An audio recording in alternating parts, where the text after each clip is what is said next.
Hello and welcome to another episode of Bill Selak Talks. I'm Bill Selak, and this is me talking.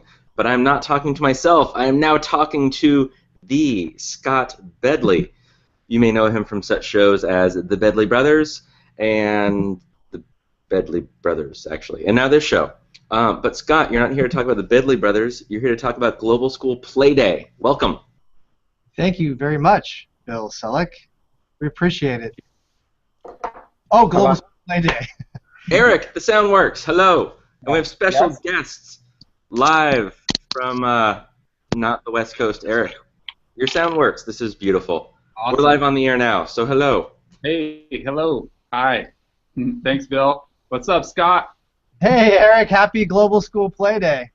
Happy Global School Play Day to you. How did this all start? What happened? Oh my gosh, right? Hey, we were just going to talk about that, right, Bill? Yeah, so go. All right. So Eric shared a TED Talk with me, a TEDx talk from a gentleman, a researcher, a brilliant guy named Dr. Peter Gray on the importance of play and the decline of play and how he's documented it and things like that. And then what happened next was that I shared it with my brother. I'm like, wow, it blew me away. And so I'm like, oh my gosh, I need to share this out. And then my brother got it, and he's like, what do you think about doing a day where we try to encourage play? And then we started putting together the idea, the concept. We brought in and created like a leadership team that was just going to try to head this up and make this a movement that everybody could just jump on board and own, and it could be just a part of the world, and all of us together saying, hey, this is play. And so that happened in December of this year.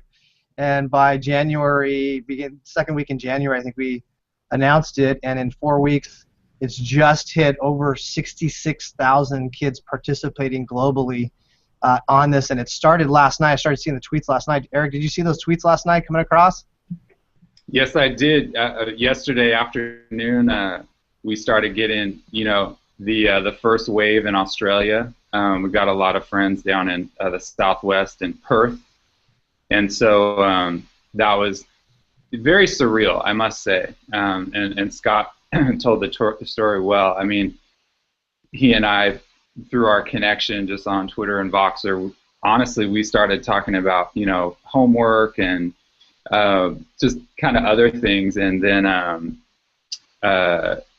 once we started, I had heard from some other colleagues about this Peter Gray guy who had presented at Integrated SF back in October. And then, and then from there, again, it's just 4 weeks later, and we're watching this happen across the world. It's a thought I had yesterday was partly it's really a story about the power of social media to make ideas happen quickly.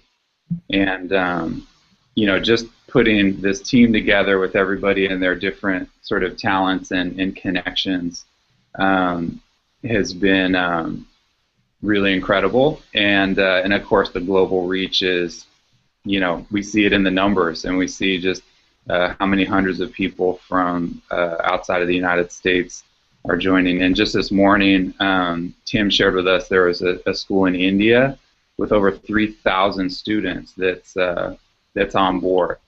And so, it's, and we've talked about this a lot, that it's just, it's been really incredible to feel the surge of energy and interest. And it's not just from schools. We're hearing from sort of community organizations. We're hearing from other institutes dedicated to, adolescent studies. That are dedicated to play research. It really is something that goes beyond education, but we in education pushing it forward. That's awesome. So I was talking with a couple of friends last night trying to explain it. It was like they just play. So Scott, is that all there is to it? Just students can play for an hour, students can play all day. They just play. Yeah, there's Bill. It's based on Peter Gray's talk, but it's also based on a tremendous amount of research that continues to come forth out there about a healthy development of a child has to include play. Otherwise, you end up with like what we're seeing is an increase of childhood depression, anxiety, stress, more dependency and lack of empathy, and more just a lot of issues that are stemming or can be at least tied to this decline in play. And so what we're saying is, in this movement and in Global School Play Day, that this is about just bringing a balance. All of us are educators, first of all, that are participating in this. We all believe in education, but we believe it's about the whole child, and that those brain breaks, that play, that imagination, that creativity that kids get to really gather during this, the interaction with their peers, problem solving, facing small conflicts when the costs are small when they're younger, really leads them to a more beneficial, a life that's going to be more fulfilling, and really, I think, allow them to contribute at a higher level instead of just being completely stressed their whole life and on this rat race kind of a process that you can get into. That's awesome. I love that. Hey, really quick, Bill, can I share a story? No. Okay. Yeah, okay, go ahead. I changed my mind. That's true, I did say can. Yeah. So down in Orlando, Florida, I don't know if people have heard about this. It was on the Today Show. They highlighted a school district, I think it was Orlando School District in Orange County, Florida, who had quite a few of schools that were eliminating recess. I mean, completely eliminating recess so that the kids could study and prep more for the Common Core testing. Now, I myself am not against Common Core. I'm not for Common Core. I'm for learning. That's what I'm for. And I'm for kids, number one. But it was amazing to hear and have one of the moms highlighted in the Today Show story tweet at us and share that that school district, after parents went to the school board and things like that, were now encouraging schools to participate in Global School Play Day. So for us, those of us who were organizing that, and all of us that are participating in it, I think it's a win for everybody out there. And number one, it's a win for those kids in Orlando and the kids that are getting a chance to do this. We just hope it continues to spread, because this is a first of an annual event that we hope reaches millions of kids and gets the conversation more mainstream about what's important for kids and that balance. That's awesome.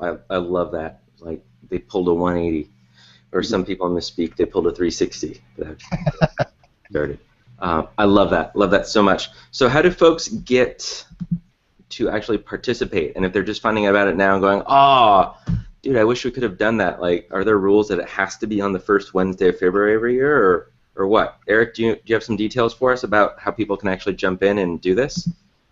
Well, the first thing people can do is go to the website, globalschoolplayday.com, and they can see a list of the 600 plus, probably approaching 700, maybe even surpassing it at this point. Over 750 now, Eric. There you go. You see, I'm behind the curve. I didn't check it for the last hour.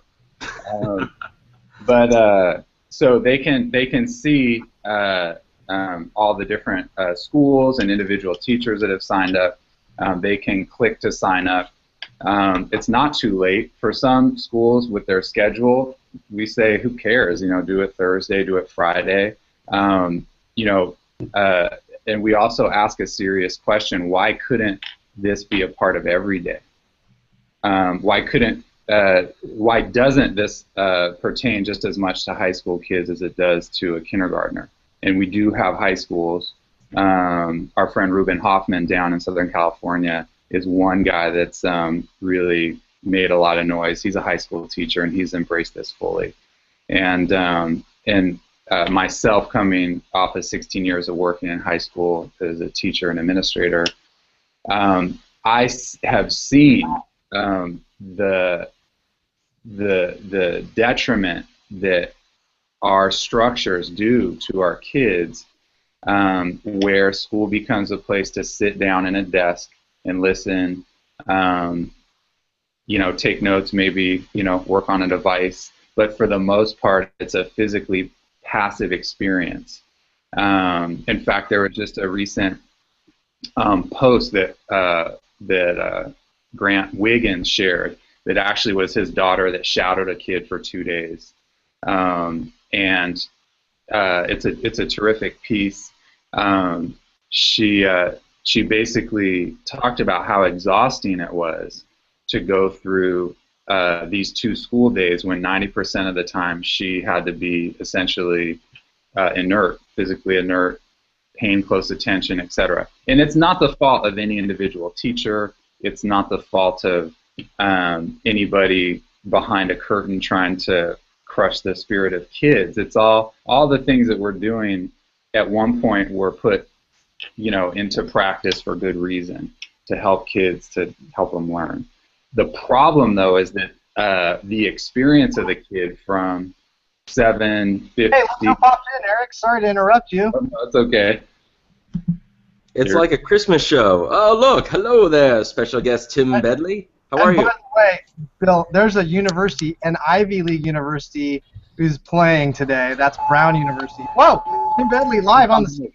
Live on the scene. We go now live to Tim Bedley. Tim, are you there?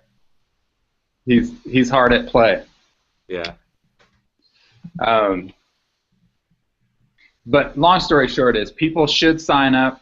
Of course, we're already starting to talk about 2016, but whether it's today, tomorrow, or a school wants to get crazy and implement a play day or a play hour, weekly, monthly, then we hope they do it. And I think that part of our work together as a team is to see what's emerged from today, what ideas, and also just building a network of in education and beyond to really help this idea spread, and that ultimately this idea of play, the concept and the act of play, isn't contrary to the concept of work, isn't contrary to the idea of learning, of engagement, and of developing, as Scott said, these essential life skills that are important across the board. Hey, and I'm not kidding. We're up to 780 schools now. There's Tim's neck. That's beautiful.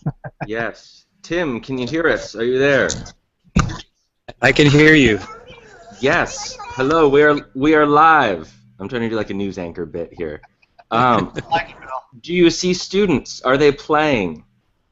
Yes. I'm gonna.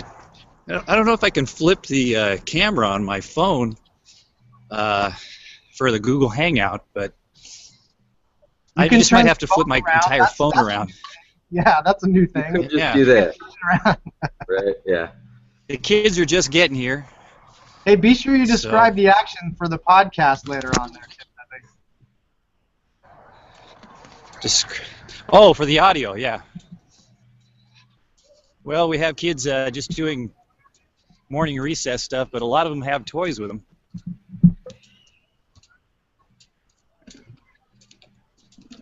That's awesome. I'm gonna go find the kids. I love it. I'm gonna go find the kids that are pulling up. One of those awkward moments, Bill, that you're like, why did I do this? So, Scott, while Tim is finding kids and watching them play, how can people participate on the internets, on the Twitters, as my mom calls them? Oh yeah, I hope people are posting. I hope people are posting pictures on Instagram, on Twitters. It's hashtag GSPD. You can see some of the pictures from around the world that are going out that started last night and are going throughout today. Retweet. I'm sure it's on Facebook. But any way you can share what's happening in your classrooms and the impact of play. A couple of teachers I'm going to connect with a couple of teachers from around the world tomorrow, and we're going to have our kids reflect and chat and talk with each other through like a Skype conversation and have them share about what their experience was. So you can keep the conversation going past just Global School Play Day, and we hope it does, because it's really about play, not just this one day. That's awesome. I love it. I muted Tim while you were talking, giving us the hashtags. I don't know that you can unmute, so now we have the awkward part of, like, he thinks he's talking and I muted you. So, Tim, can you unmute yourself with your thumb? Yes, I can, Bill. Oh, Well, fantastic. let me tell you what's happening right now. There's kids out here playing. They have equipment, and it is amazing. Oh, really, Tim? That's awesome, man. Tell us more. Well, Scott, you are an awesome brother. And let me tell you about what's happening here. Kids are excited about today. Global School Play Day, hashtag GSPD. Nice. That's awesome. Well, on that note, if you have not signed up yet, globalschoolplayday.com. Tim, Scott, Eric, thank you guys for joining us. And use that hashtag GSPD. Thank you guys so much for being on Bill Selak Talks. Hey, thanks, Bill. Thanks so much, Bill. There we go.